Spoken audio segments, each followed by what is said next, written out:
ఆ దేవుడొచ్చి "నువ్వు స్వర్గానికొస్తావా? లేకపోతే మీ అమ్మ చేసిన జున్ను తింటావా?" అంటే నేనైతే మా అమ్మ చేతి జున్నే తింటానని చెప్తానండి. ఇప్పుడైతే ప్రాసెస్‌లోకెళ్ళిపోదాం. ఎలా చేస్తదంటే ఫస్ట్ అయితే జున్ను పాలు తీసుకొని ఫస్ట్ డే ఆఫ్ జున్ను పాలు కాబట్టి ఇందులో పాలు కలిసాయి మాకు. ఒక గ్లాస్ పాలకి 2 గ్లాసులు పాలు కలిపింది.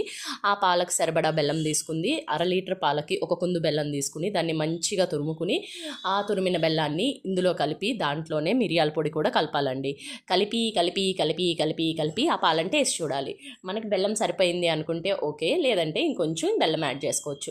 అది తీపి ఎంత అంటే మీరు తినే అంత, కొంతమంది తక్కువ తింటారు, కొంతమంది ఎక్కువ తింటారు. మేమైతే సమానంగా తింటాం కాబట్టి ఒక కుందు ఇప్పుడు నేను చూపించే అంత బెల్లం సరిపోయింది. అందులో మిరియాల పొడి కూడా యాడ్ చేసి సో దాన్ని కలుపుకొని, మిరియాల పొడి ఎందుకు తింటామంటే మనకు వాతం చేయకుండా ఉంటుంది కాబట్టి మిరియాల పొడి వేసుకుని దాన్ని కుక్కర్లో పెట్టి ఉడికించి ఒక 10 నిమిషాలు పావు గంట తర్వాత తీస్తే ఉంటుందండి మరి నా సామి రంగా ఇలా వస్తుందన్నమాట. చూడండి ఎలా ఉందో. చూస్తుంటే మీకు కూడా నోరూరుతుంది కదా. దీన్ని తింటే స్వర్గం కూడా ఎందుకు పనికిరాదు. సో ఇదైతే నేను ఎంజాయ్ చేశాను. మీరు కూడా మీ ఇంట్లో జున్ను ఎంజాయ్ చేయండి. ఎంజాయ్ చేసి ఎలా వచ్చిందో నాతో చెప్పండి. ఈ వీడియో కనుక మీకు నచ్చినట్టయితే లైక్, షేర్ అండ్ సబ్స్క్రైబ్ చేసుకోండి. బాయ్.